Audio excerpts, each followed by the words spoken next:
Welcome back to the ZeroW Podcast, where we talk about lifting, coaching, and more. You can learn more about Zero by going to www.zero.com.au. That's Zero with a W.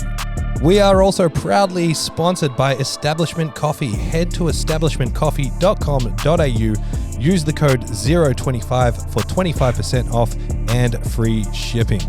If you're watching on YouTube, don't forget to like and subscribe. That's what all the cool kids say. And if you're on Spotify, hit that 5-star review. We love it. Enjoy the show now. Well, thank you for tuning in for another episode of the Zero Weakness Podcast. Welcome back. You'll notice we're missing somebody today. Yes. Bridget thought it was better to go to Dreamworld than work, so... It's bullshit. Is that where she's going today? Yeah. Is she on a Dreamworld? Yeah. She just wanted some time off. When's the last time you guys went to Dreamworld? 15 years ago. Yeah, wow. What about you? 15? Actually, no. I went to this Halloween show a few years ago of like Lem. Isn't that Movie World? Oh, is that Movie World? Yeah. Well, they do both. Oh. Like Dreamworld does a Halloween. Have we Movie World does like Fright Night. Maybe. No, I went to Fright Night. have we been since taking like Jordan and stuff, or did we just do Movie World? We've only been to SeaWorld and Movie World, yeah. Oh, then I can't remember when I last went. I actively avoid it because I don't want to risk having to go on the Tower of Terror. Getting your head chopped off. I just don't want to. I don't want anyone to even ask me to go on it. Wait, which one's the Tower of Terror? The one that's left because they got rid of one. Oh, is it Giant Drop? They got rid of the Tower of Terror. You can still do the Giant Drop. Yeah, I would. Oh, yeah. No, Giant. Is the Giant Drop just the one that goes down? Yeah, like it goes Yeah, up really slowly. I don't know how much you'd have to pay me to do that. Yeah, me neither. The other one's cool. They were both great. I couldn't do it. You guys aren't thrill seekers. Have you seen that No. video of where him and his mates, they all go sit down? Yeah, then they all get up. Yeah. Yeah, after he's clicked in. That's literally my worst nightmare. You should do a team building day at I'd- Dreamworld. I'd cry. Like, there'd be tears. Yeah. Yeah. Fuck. Just your stomach is in knots. Like you're nervous. No. Could you imagine just sitting up there with your feet dangling? No, I It's don't. the best. You Thinking feel about it free. is making me feel sick. Because I'm bad. I feel like I'm bad with heights, but then at the same time, I'm not because I remember I was dangling off. I don't know if I should say this, but I was like dangling off the edge there, like with the couch in my hand and holding on to something. That's different. That's really different. You can see the bottom. It's not different for CJ. But yeah, CJ you were fucking so freaked out at that. You couldn't watch that, eh? Yeah, nah, I'm into it. I haven't been to Dreamworld since the incident, I don't think. Do you remember South African Mike that used to train at Runaway Bay? He might be just before your time. Not Swedish? No, not the Swedish guy. No, not him. He was well, then if you knew the Swedish guy, you wouldn't known Mike. I can't remember his surname. He was South African. He trained a little bit later. But he was like high up in health and safety at Movie World when all of that went down, because it was like 2015-ish. Yeah. Doing Dreamworld. No, well, he was high up at Movie World when the Dreamworld stuff went down. Oh. And it sent the entire industry into like a massive panic. He was telling me about all the dramas he was having. But it's crazy that we bring this up because like 2 days ago, I watched a like animation recreation of what actually happened. Because of course they don't talk about it on the news, but it was pretty brutal. Like people got genuinely decapitated. Yeah. Ugh. Anyway, welcome back. How are we? Good. How are you? Good. Incredible. Amazing. Incredible. What are you grateful for this week, Megumi? Oh, why you mix it up? I have my quote ready. What's your quote? My quote, I'm quoting Dana because she's flying back from the UK. And the other day she messaged me and said, Jerry is my dog, by the way, for context. Maybe Jerry deserves a little whipped cream and a solo walk. Like, and nothing spurred it on. She just said it. I was like, that's nice. Oh, sometimes that's all you need. Yeah. Yeah. Just a little whipped cream and a walk. Yeah. My quote is, your time is limited, so don't waste it living someone else's life. Sheesh. Steve Jobs. I'm on a Steve Jobs kick at the moment. Yeah. I've never really known anything about Steve Jobs, and so I've just been listening to some founders podcast on him, and it's fascinating. Something Franklin Saint would say. Yeah. What you got? The longer you delay the ask, the bigger the ask you can make. So the sales quote. Yes. It's Hormozy. Yeah. The longer you delay the Do you know what's ask. funny? Because they're all Hormozy quotes, and you've said so many of them already. I listened to the podcast where he said that yesterday. Oh, really? Yes. Oh, Tom Brosey. It's a really old podcast, actually. It's a good one. I listen back to it every now and again. Yeah, right. It's a good one. All right. Have you thought about what you're grateful for? Do you need more time? No, I'm ready. I'm grateful for having a smooth launch for Zero Equipment last weekend. That's what I'm grateful for. Yeah, you killed it. Thanks. You did really well. We're live now, zeroequipment.com. Go grab your sleeves, your wrist wraps. I highly recommend the stiff sleeves. They are very nice. Yeah, if you're going to invest in one thing, it would be these stiff sleeves. Well, I'd invest in all of it because the price point is very affordable as well for premium equipment. Absolutely. But I saw your email, Meg. I haven't gone through this. I emailed you back, I think. Yeah, you did. Yep. I'll go through the Nice. style guide today. Do you know what I think's really cool, Tom, bro? It's gotten to the point now, because there was a period where I knew everything that was going on in Zero, purely because there wasn't. It was only you. So I kind of knew everything that was going on. And I don't know, I think it's really cool that I'll get a random email about this. I'm like, fuck, I knew nothing about this. Or someone will ask me a question. I'm like, I got no idea. Yeah. It's cool, but it's also scary. Yeah. It's also scary because it happens to me as well. Yeah, like back in the day, I kind of just did everything. So I had, anything you did, I kind of helped with or whatever. But now it's it's really cool. What are you grateful for? I am grateful for. What am I grateful for? I am grateful for. I don't know, my hobbies and interests. Have you been training this week? Yes, Yep. yes. I don't know. They keep you sane. Nice. What's your split at the moment? Like how much jiu-jitsu versus, because you've been doing more gym stuff now. Yeah, trying to get back into it. Just trying to lift like 2 to 3 times a week. Nothing too hectic. Just trying to enjoy lifting weights consistently again. And yeah, but I'm training jiu-jitsu like maybe 4 or 5 times, and then lifting like 2 or 3. That's heaps. That's so much movement. Do you ever get the itch to run? No, no, not at all.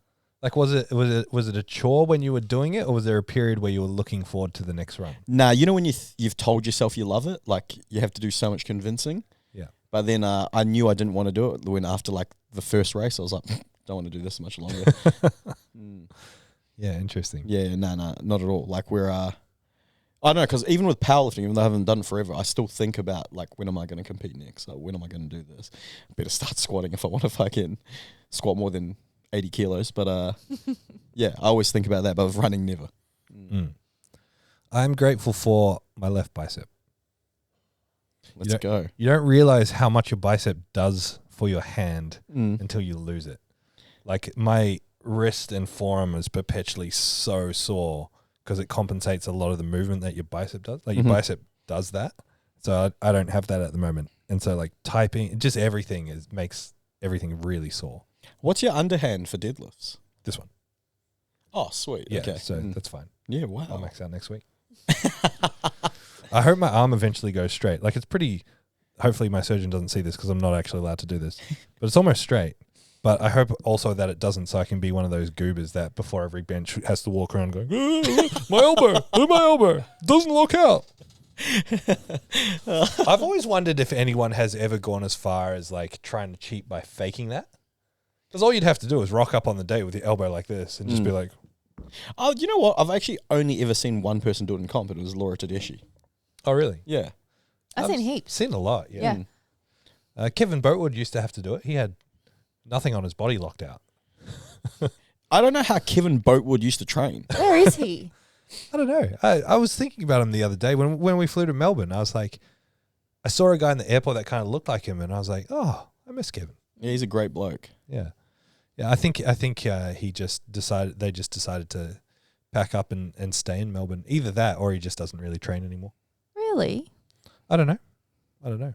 Well, it used to piss me off because he'd walk in and be like, yeah, mate, body's getting pretty bad, can't move at all. And benches 140 for 5 reps. Yeah. He'd come in. And how old is he? 75? Yeah, he was in his 70s. He'd come in here and just, chuck on 150, 140 and do like sets of 5. I'm like, yeah. Then he hadn't squatted for years, and then he just started safety bar squatting, and then was doing like in the 200s. Yeah. In no time. It's just tough. Yeah, what a weapon. Just tough. All right. What do we got? Besides in-depth conversations about snowfall. Oh, yes. Actually, what do we got here? Have we got updates on any of the gyms at the moment? Yeah, so we're building the Southern Gold Coast gym at the moment, and it just seems to be series after series of bad news. So we had some issues with the mezzanine and some engineering stuff, and it turned around and started looking positive. Like at one stage, it was looking like, okay, we're in deep trouble here. Then it looked really positive, and now it's kind of halfway. So we're able to solve the problems. It's just taking a lot longer and costing a lot more than planned. So I'm hoping within the next couple of weeks we're looking good, but I just don't have answers there yet. We're actually going to New Zealand next week. Check out, do some sales stuff with the Christchurch guys. So it'll be nice to see that gym in action because I haven't really seen it in action. When we went, we didn't spend a lot of time there in the gym as it was set up. It was more just around the comp. We were kind of in and out for the comp. So it'd be cool to see the gym actually pumping. They go pretty hard in the evenings. Someone who came and visited Ground Zero the other day told me that it's going to be empty when we go because they just had a comp. As in, like, everybody's going to be deloading the week that we go. All the little IPF people. Okay. It must be, yeah. Well, their deloads go for a day and a half, so. I don't know. We'll see, I guess. We'll see. I guess. Yeah, that's what's happening with the gyms. Nice. Everywhere else is ticking along. Yeah. Jordan over in the UK, he's getting ready to run the Zero Pro. We're going over there in a couple of weeks for that. And they've got their nationals mixed in with the pro. It's at a venue like our nationals, the Multicultural Centre, so that should be really cool. That's exciting. Yeah. Are they selling tickets? You mean like spectator tickets? Yeah, or is it just at the door? I think it'll just be at the door. Yeah. Okay. Yeah, similar to what we did. Like it doesn't have the facility or the. We just don't need to do that. People can just buy it at the door. Yeah, cool. Yes, sir. Sorry, I'm a little bit unorganized. That's okay. I've got a thing for the end. A little exercise for us all. That'll be fun. Sweet. What is it? Similar to a quiz, but different. All right. Before we get into some of the topics, Meg Doc, how's your training going? Yeah, my training's feeling okay. I feel like your training's always good. Nah? It's always hard. It's always it's always there, and I haven't had to really take a step back, which is nice. I'm grateful for that. Yeah. Yeah. Are you healthy at the moment? Yeah, somewhat. Like, so my squats feel okay. I'm doing very light deadlifts. My bench is finally coming back. Like, you know how sometimes you just go through a period where you feel like you've forgotten how to bench, and then you get so caught in your head that it ends up lasting for weeks, and you're like, oh my God, what's going on? I think it's back. Yeah. It needs more frequency. I added a second day. No, like 5. Yes, I'm benching twice a week. Nice. And I'm now starting my training week. Well, we're starting our training weeks on a Sunday so that we don't have to train on Monday, because Mondays are such a big day. And sometimes at the end of it, you just feel a little bit, I don't know, like rushed or even guilty for training because Monday's such a big day. Yeah. How's that working out for you guys at the moment? Well, it's only been like a week and a half of it, but what do you think? I'm managing it because it's not serious for me at the moment. Like I'm not I can only half train, and I'm not taking it seriously. But like you know me, I do the same thing every day, day in, day out. So that I haven't ever trained on a Sunday, like as in it's never been a training day. I've probably done it like on holiday or something like that, or when traveling, but I've never trained on Sundays. So really, the routine change is messing with my head a lot. Yeah. Is it really? Yeah, just like as in like I feel like my body has learned that you don't train on Sundays. It's God's day. I feel that way too. I think the last 2 sessions I've been like, I don't want to train today. Oh yeah, this is I true. don't feel like it. I might see you guys on Sundays, because Sunday's a dream training day for me. Really? Yeah. Yeah, okay. I love training when there's nothing else to do, like no work or something. Do you know what I mean? It's like, fuck yeah. Yeah. Mm. I think we will adapt to it. Yeah. But it's like, for me, it's a very heavy season of work at the moment. And so like having 2 training days through the week, so I've changed the routine to be Sunday, Tuesday, Thursday, Saturday, instead of Monday, Wednesday, Friday, Saturday. And so that it just gives me those hours open up on those non-training days during the week, so I can work more. So I'm glad about that. Yeah. So how's your training structured now at the moment, because you're injured? Are you doing like some like single arm stuff on the other side, or? literally training as normal, but the upper body day is just one arm. Yep. So I can't bench, obviously, but I'm just doing chest press machine instead. Everything else is like overhead press with one arm. And there's lots of research to say it's encouraged to do that, isn't it? Yeah, for sure. Mm-hmm. And you won't do chest press on the other side until 12 weeks? Until I get the clearance from the surgeon and the physio, basically. Yeah. Yeah, I'm not in a rush for it. It's actually, I've never had it really, besides my hips, but even with my hips, I didn't really slow down that much. I haven't had, or back then I didn't have as much work, so I could slow down. So the forced time away from training is just making me work a bit harder, which is nice because I need to. It's kind of good timing. Yeah, nice. Do you feel upset that you can't train upper properly? No, because I feel like I am training it properly. Yeah. Like, well, I mean, the last few weeks have just been kind of a write-off. I've gotten some stuff done, but not everything. But I don't feel like I've lost any intensity. Yeah. Yeah. That's good. Yeah. All right, and I don't think we can talk about it yet, but the comp calendar for next year has been finalised, and we're going to do APL national events are being released next week, I think. Yeah. They haven't announced exactly when and where, but we can definitely say that the APL Pro is at the Melbourne Fitness Expo, which is at the same venue we ran nationals, but it'll be in like the big expo hall. Yeah, March, is that right? Yep, in Wait, March. when do you guys go away? November. For where? No, are you guys going away next week to New Zealand? To New Zealand. We Just for 2 days. Oh, we should get Daniel on the podcast next week. Talk about Yeah, hit him up. the APL stuff. That'd be cool. We'll be back on the Friday. Oh, cool. Yeah, we're coming back on Wednesday night. Yeah. Oh, wait, when do you go? Monday afternoon. This Monday. This coming Monday, yeah. Wait, when did you say? Oh, never mind. You're there for sales triathlons for a comp. Nah, all good. I was like, Monday comp's crazy. All right. I got a few things written down here that I want to talk about. How long have you guys been coaching for? Tom, bro, you've been coaching for the longest out of all of us? 2012. 2012. So that's what, 13 years? Yeah, 13 years on November 10th is when the gym opened, and that's when I started coaching. Nice. Meg, what about you? How long have you been coaching for? 5 years? 5 years. So since 2019, 2020. 2020? Yeah. Cool. When are you going to stop? Yeah. Sorry. I knew that's where your mind was going to go. That's where my mind was going. Bro, you know I said that yesterday, and it made me think that's the first time I've said that the other day. Yeah, the technique session. I stick it into things all the time. When Thomas can't hear, obviously. Yeah. So obviously we've all been coaching. I've been coaching since 2018, 2019, whatever that is. So we've all been coaching for an extended period of time. Thomas, you're obviously the most experienced. But there's a lot of things that have changed in our industry. There's a lot of things we probably all thought really strongly about as well that our opinions have probably changed on that. For sure. Like even in the short amount of time, Tom, bro, when I first started training, like even some of your systems would have changed drastically. Like, you know, I was talking to someone, I was talking to Evan the other day about like our favorite programs. I was like, bro, I loved Slammed 3 and, you know, programs had names and things like that. And it was really cool. But there's, you know, times have changed, people change and, yeah, so does programming and whatnot. So I just wanted to ask you guys some questions.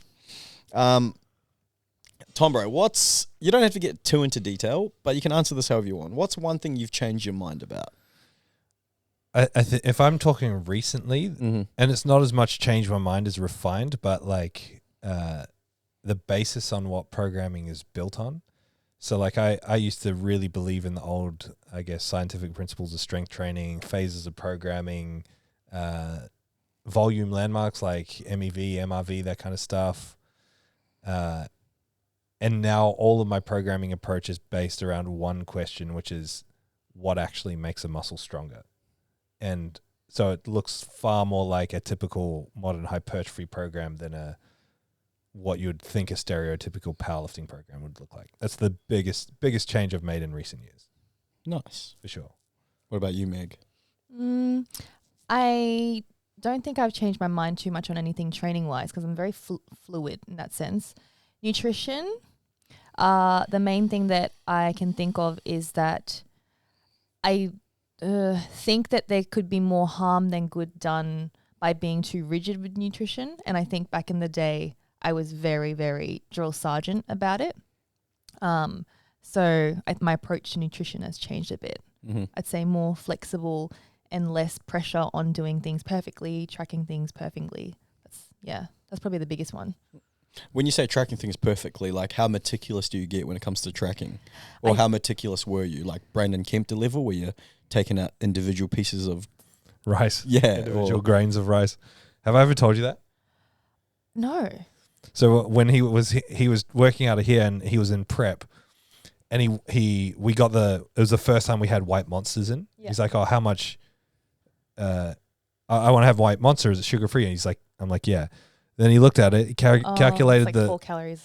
Calculated the sugar alcohols, added 3 calories, so he measured 7 calories, and then he picked out like 4 grains of rice. Yeah, I would have done that. Out of the food he was eating. Meg used to weigh cinnamon. Yeah? And what's the point of that? Like 1 calorie. Well, you never know, it might blow you out.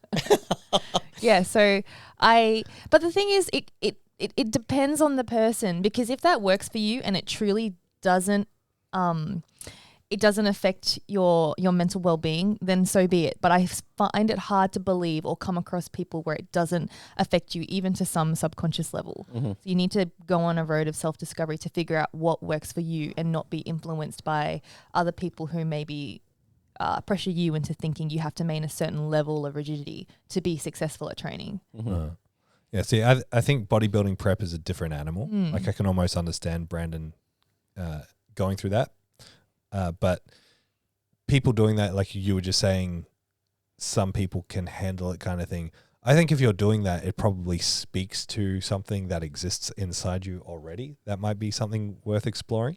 Yeah. To be that overly meticulous. Yeah. Because I think someone like Brandon as well, you can already tell he's got no emotional attachment to food whatsoever. For him, food is just a tool. Function. Yeah, it's literally just a tool. Doesn't care about taste. It's like, all right, I need to hit this to work towards my goals, whatever. But someone like me, you can't get me fucking following a meal plan for 5 days in a row. No. Sorry, let me repeat that. For 2 days in a row. So someone like me, that would just mess with my head far too much. Yeah. So there's no way I could ever do that. It really does depend on the person. So someone that comes to mind that I know now, Lilley is quite strict with her food, and it transcends, like it doesn't matter what country she's in, she will be very, very regimented with her food. But I believe her when she says that it's not affecting her emotional well-being living that way. I would not be able to do it. It would disintegrate or ruin my relationship to self. It wouldn't be worth it. But some people are in denial about that. 1,000%. Like I feel like all of us here, Bridget, CEO, whatever, everyone, food is like it's a social thing for us. It's like a love language. It's a thing that we really enjoy. I found myself thinking the other day, like, how much would I have to be paid to give up food and just eat like rice and chicken for the rest of my life? And I couldn't think of a number because I was like, what would be the point? Yeah. Yeah. $50 at this point, to be honest. Because every now and again, I'll get like a random inspiration from one of my friends that I see who's really good with the nutrition. And I'm like, fuck, you know what? I'm going to do just what they're doing. And, they just eat chicken and rice 3 times a day. I'm like, if they can do it, I can do it. And then after 2 days or, the first chicken and rice meal, I'm like, no, I cannot do what they're doing. Oh, that's good. That's good. It's interesting. I actually attribute most of Brandon's success to me because, as you all know, if you bring food to the gym and it's in the fridge unattended, I do sample these things from time to time. So by removing those 4 calories for Brandon when he wasn't looking, I actually secured his bodybuilding win. Well, that's the first thing I thought when he won his last pro show. I was like, bro, this isn't your win. That's Thomas's sword. That's my hard work right there. That sword you got on stage is not yours. Yeah, I'm Robin from the Robin Hood fat edition. I'm stealing his fat to give to my fat. Oh man. One thing I've changed my mind about is more on the S&C side.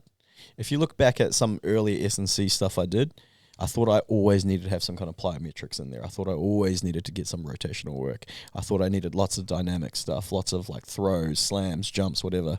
I've gone the other way around. I'm like, man, it's just better if they just get stronger and more jacked. So that's one thing I've changed my mind about. Is that because they're doing that stuff already in the sport? Yeah, and I think it's just something more, it's more tangible. Like it's there's more buy-in. They can see that they're getting, like, how do you know someone's, I don't even know how to. I'm very out of the S&C world. Has the whole world switched Like, has more and more people gone that way? Well, and I only ask because I follow Angus, but I don't see as much of his stuff anymore. But I saw him post a thing about surfing, just being like, stop wasting your time doing this, just get strong. Yeah, I don't know, because I only saw that the other day too, and I'm like, oh, maybe I'm getting influence from other places too about this. Because, yeah, same thing Angus just spoke about. I'm like, that's how I've been going down. That's the route I've been going down with S&C. Like, I hate it how Instagram does that. Like, I really enjoy Angus's stuff, and then it only dawned on me the other day when I saw him pop up. I was like, I haven't seen him pop up in ages. Hate it how just like hide stuff. It's the worst. Yeah. And then, so I've gone down, so I've changed my mind on that. I don't know if I've changed my mind. It's just where I'm at in my coaching journey at the moment. Who are your like S&C goats? Joe DeFranco. Yeah. Just because he's like an old school meathead. Yeah. Louis Simmons. Yeah. And Eric Cressy. Yeah, nice. And then actually I'm going to say Angus Bradley, Jamie Smith, and Jamie Buziotis. They were like my earliest inspirations in Australia. Yeah, nice. And still dudes I really look up to. Sick. Sick. I remember, this is just back to the nutrition thing and changing our minds. It took me a long time to believe in counting calories, even like after I had finished my degree. So I have a degree in nutrition. And I remember writing a really long article on there was a powerlifting section of the Oz Bodybuilding forums that we all used to, it was like our fucking social media back then.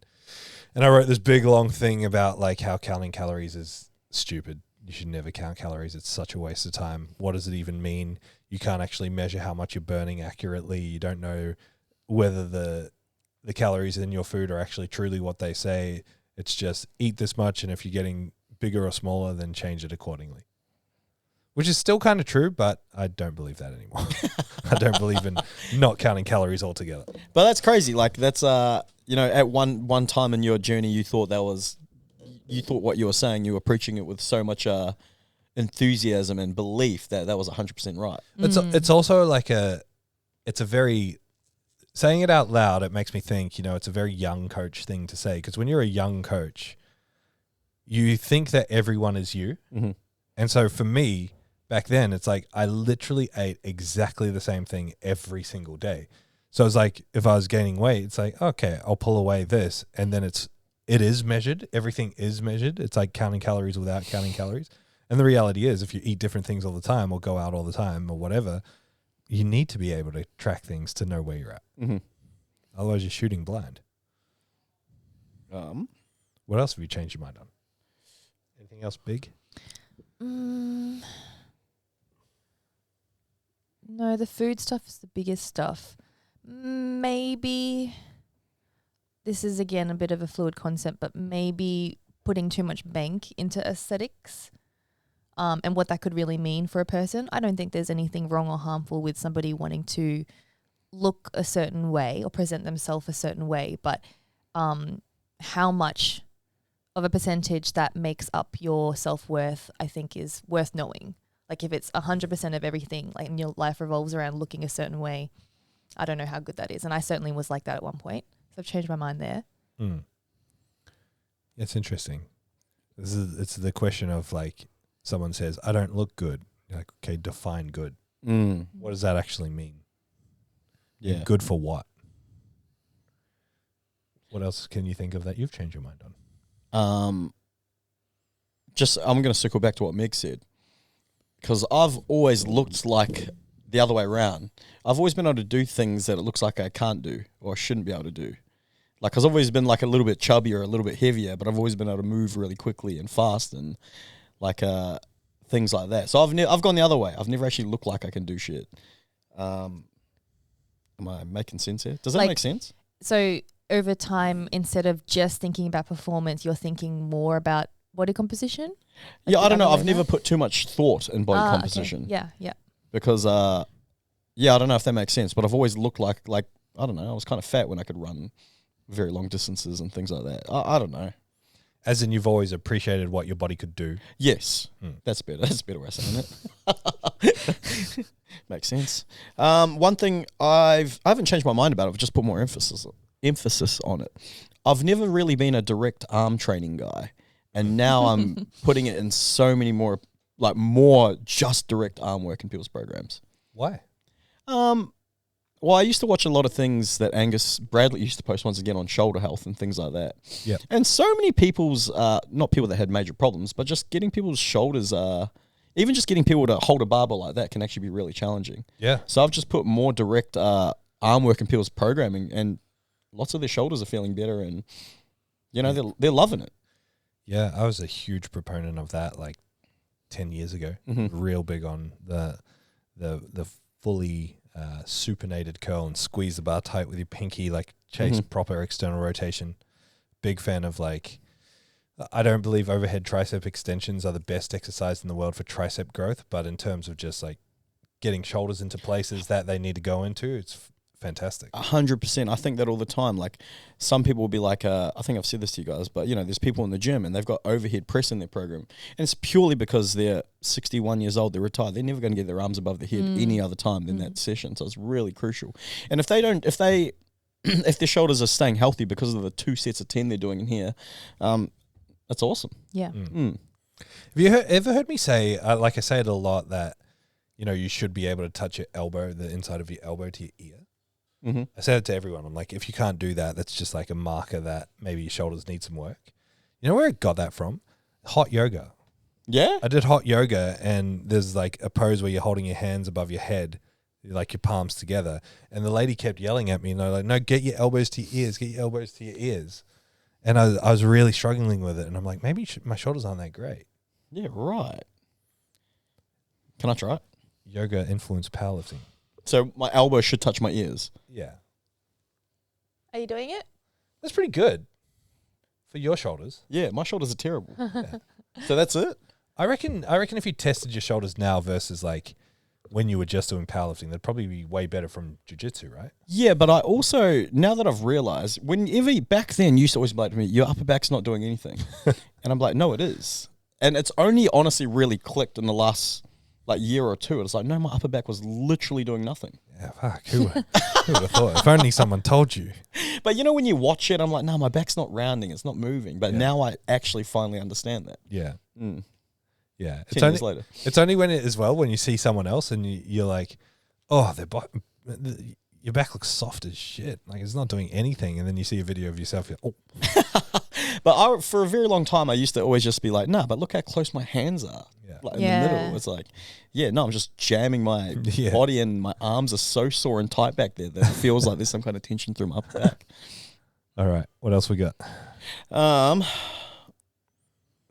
Things that you want to see happen in our industry. I've got a good one. I could be wrong, and maybe this is a little bit sexist, but there are so many, I've been seeing more and more of it, but there's so many really good female powerlifting coaches out there. Stole mine. Yeah? Yeah, I was going to say the same thing. Bro, but it's not even just in powerlifting, because there's this chick I follow, and she just teaches she teaches kickboxing. I'm not even a fucking but I like the way she teaches kickboxing. And I'm like, that is so cool. She is such a great coach. Better than Andrew Tate?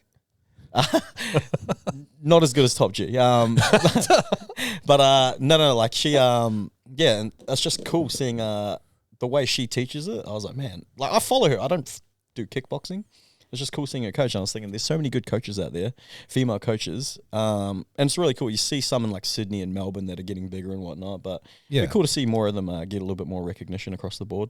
Yeah, for sure. It's a hard thing because coaching is really knowledge, empathy, understanding. Mm-hmm. And understanding requires you, I believe anyway, to be a great coach, to be a top coach. Understanding requires you to have at least done the thing. And that doesn't mean lift the weight, because I coach people who bench 300 kilos. I've never benched 300, and I'm never going to bench 300. So I don't understand that. But I understand what it's like to perform at a high level and chase records and max out and go to Mark 10. And so the absolute weight shouldn't matter at all. And it doesn't matter at all when you're an elite coach. But for some reason, a guy that's squatting 350 getting coached by a woman who squats 200, they probably don't respect it as much as getting coached by a guy that squats also 300 plus. Even if the 300 is less than what they coach, what they squat themselves.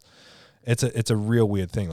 You think of someone like Lilley Riley. She's got more quote unquote professional powerlifting experience than most coaches out there. And I'm sure that people, there would be people out there that might consider her as a coach, but go to someone else purely because of gender, which is just like backwards as hell. Meg does the opposite. She doesn't coach men. Very sexist. Well, I think Bridget might even coach more men than women. Maybe. I'm not too sure. Yeah, no. So shout out to all the women coaching dudes, making mark. We definitely need more of that. Absolutely. 1,000%. What do you think needs to change?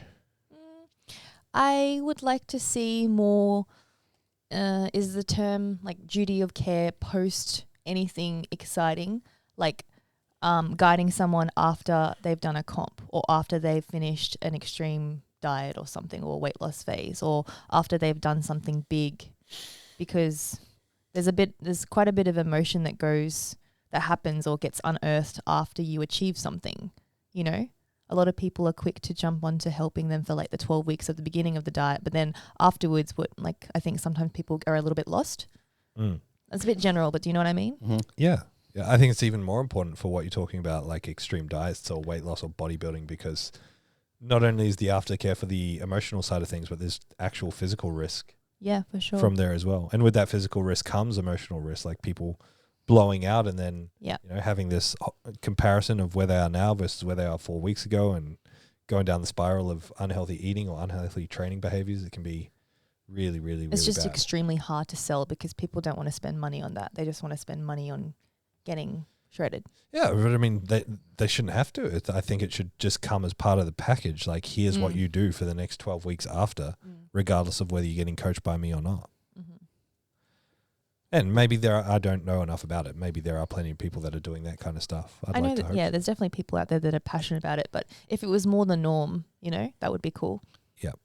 I think we need more public, healthy debates around training concepts. I think everyone's happy to, like, there's a huge call-out culture. Like, here, you're an idiot, you posted this, here's my green screen talking over you because I'm too weak to have a conversation with you. I'm happy to attack your ideas and attack your integrity as a person because of your ideas. But there's not enough of, like, let's jump on a recorded call for the people to see and let's have a healthy debate about our ideas. I would love to do that stuff. Like, I'm guessing, the people that are preach against my training philosophies aren't listening to this, but I'm more than happy to jump on and have real conversations around that sort of stuff. I love that would be stuff. Cool. I'm actually listening to a podcast at the moment. It's got the CEO of Westside Barbell. It's got Charles Allen Price, and it's got Alex Sterner from Electrum Performance. I don't know any of the things you just said, except for Westside. So I think I've showed you Charles Allen Price stuff. Just does S&C for jiu-jitsu guys. And Alex Sterner from Ultram, he's like just does S&C as well for lots of jiu-jitsu guys. But because for reference, Westside is more about that sort of stuff these days than powerlifting. Yeah. But when we went there, the focus was more on that little ring they had at the front than it was on. And their gym is very much, you wouldn't consider it a powerlifting gym. Yeah. It's just a bunch of like strength and conditioning rogue stuff. Like I listening to them talk and listening to the owner of the Westside, the CEO of Westside Barbell, hearing him talk about strength training, like the younger people today, they'd listen to that and be like, it's all outdated methods. But it's like, if you listen to it with the intent to learn something, it's so much of the stuff that they say is like so applicable for today's training. Like, I don't know, Tom, bro, you probably find yourself as well. You always go back to the basics eventually because the basics work. And just hearing him talk about training, hearing him simplify it, it's like, man, it is very simple at the end of the day. Yeah. It's funny because I have that attitude with a lot of things, but sometimes I try and do that with, the 6 times SBD days a week kind of thing. And I listen to it and I'm just like, you're talking absolute drivel. There's a lot of made up words here. Legit. But yeah, I mean, like there's plenty of things I've learned from that crowd or from people whose methods I disagree with potentially. Yeah. Because there is, especially in coaching, I mean, there's so much in terms of ways of thinking or soft skills that you have to understand. Yeah. And so like I listen to people talk about high frequency, which I obviously disagree with, but I hear their logical pathway. And I think that's a really good logical pathway. You've just potentially applied it to the wrong principles. You don't understand the principles fully or something like that. So yeah, I really like that idea of just when you listen, try and learn something. Just leave your bias at the door and try and pick something up. That was actually meant to be. I had a quote, a Louis Simmons quote. That was meant to be my quote for today. Even though I didn't invent toilet paper, I'm smart enough to use it. Yeah, but say it in his voice. I can't. You do it. Even if I didn't invent toilet paper, I'm smart enough. I'm smart enough to use it. I coached 4,000 collegiate athletes. I just like the way. One thing I like about the West Side model is I like the way they commanded a room. How they got the training room all organized and things like this. I've gone down a massive rabbit hole, if you can't tell. I really want to watch the documentary again, but the thing I really like about Westside is like Louis was a very little man, but like he was just tough as hell. And then you talk about commanding the room. He commanded the people commanding the room, right? And like he had this respect, and he was just like a little guy. Yeah. He was tough as hell. And he'd say things like, because obviously the weaker people would go on the other side of the room and whatnot. And he'd say things to people like, "Oh, well, you're not as strong as what you look, so you're over there." And I'm like, that's so, I know it's very harsh, but it's very cool, and it's a different time, but I think it's cool. Yeah.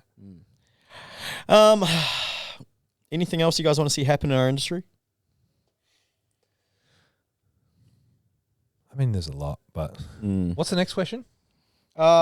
Things that need to be forgotten in our industry. Okay, well, before that, one thing I think that's going to happen in our industry is just like more and more AI stuff.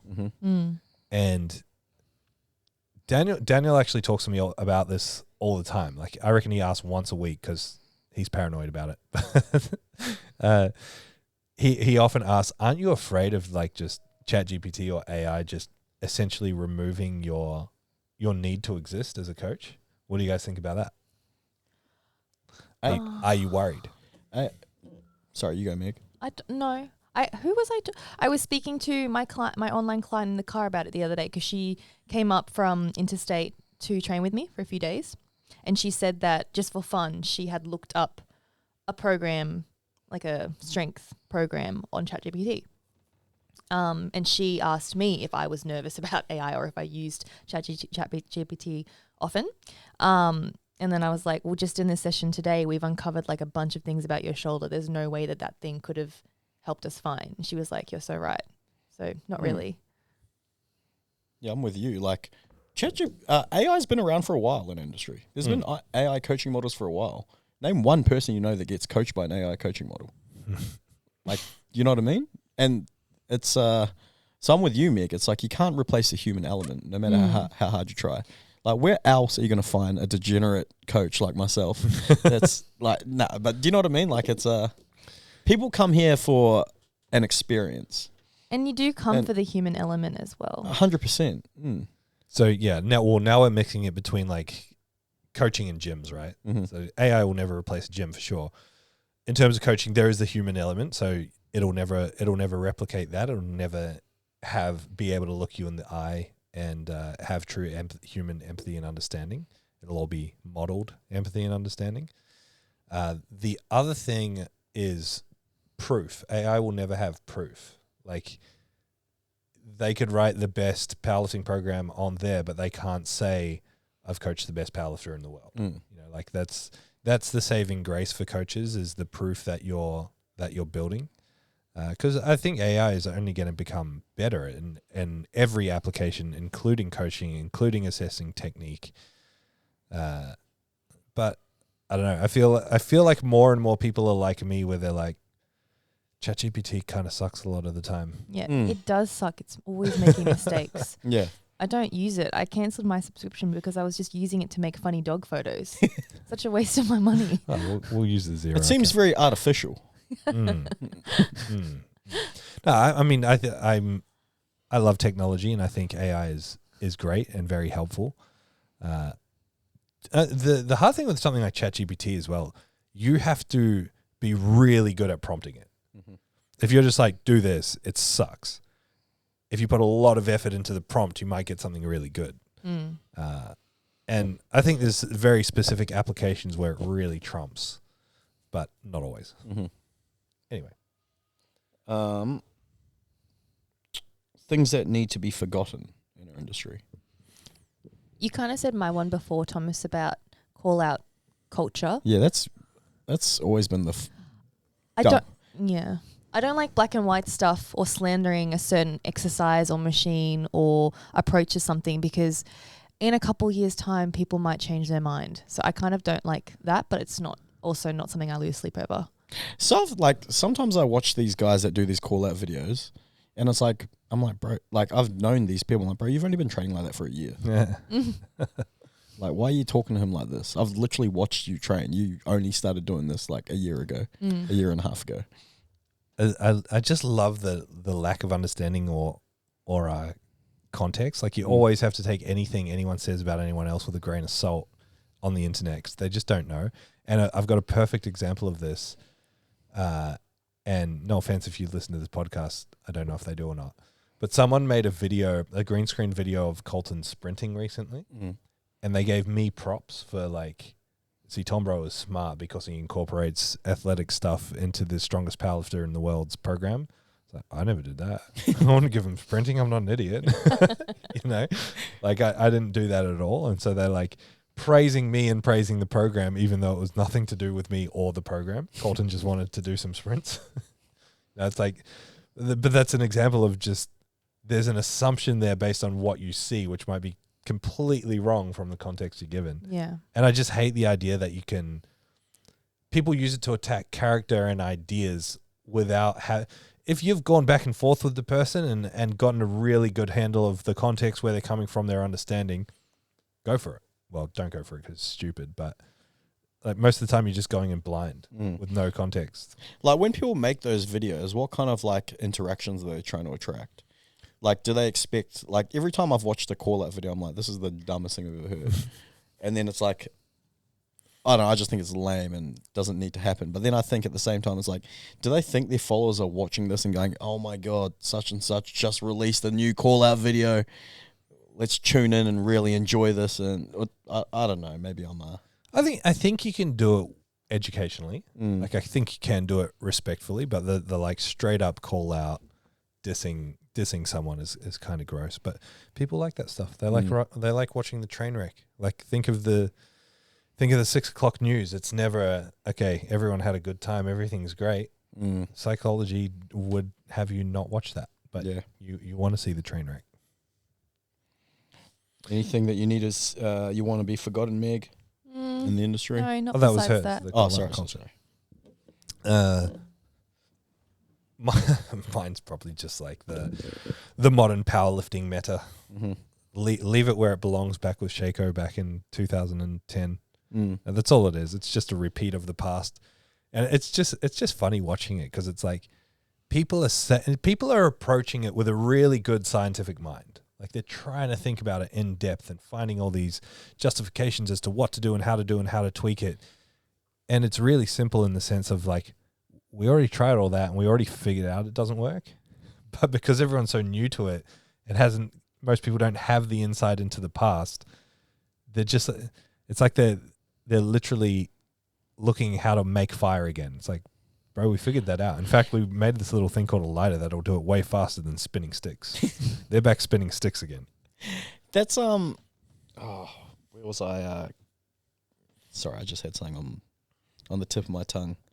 That's like with I know I say this all the time, but any sport that involves a peak, the principles remain the same. Why is the one sport that the principles don't remain the same for is powerlifting? Yeah, just everything bucks the trend of like physics and thermodynamics. Everything has to be new and different and special. Yeah, like everything else. If I said to any of these guys that believe in doing this 1 million times a week for this much volume, if I said to you, all right, let's write a running program together. And these guys have, very little understanding running, but I'm going to say, hey, it's got a peak. You peak for this date. They'd write it so much differently to a powerlifting program. Maybe I'm talking a little bit too. Like maybe this might not make sense to a lot of people, but... No, I hear what you're saying. I actually think we've kind of passed the apex. Like we've crossed the apex and people are coming down the other side. I think more and more people are going away from high frequency, lots of SBD stuff. A lot of people have worked out that it doesn't work very well. But who knows? Those ideas will stick around for a long time, I think. That's pretty much all I got. All right. You want to do my little exercise in thinking? Let's do it. All right. Thinking. I don't do that. Yeah. Don't hurt yourself. I'm an alien, and you have to describe to me what sleep is. All right. Sleep is where you regenerate and it's where you fuck. Because I can't explain to you how a battery works because you don't know what a battery is and how you charge it up. It works properly. And No, like you can understand energy because you could be like, okay, I eat food that gives me energy so I can go and do things. What does sleep do? yeah, but you might not need food if you're an alien. Am I thinking too deep into this? Probably. I would say something like sleep is where you preserve life because when you're alive, that's when you're dying. Oh, But you're not dead when you're sleeping. No, but I just mean aging happens when you're awake. you don't age. You're Asian. I actually stole this from a comedy show. What do they say? Oh, he's making fun of Oh, okay. it. Yeah, it's really good. Why? How would you describe it? I don't know. I'm tainted by the comedy show. I just wanted to see what you guys would say. It was probably a useless exercise. All right, bye. Let's call it there. Thank you. Bye. Thank you so much for listening to the ZeroW Podcast. If you want more information, head to our Instagram, ZeroW_weakness. Hit the link in the bio for all of our services and any information on upcoming workshops and events. Don't forget to leave us a 5-star review so we can have a broader reach and answer more people's questions. Thank you once more.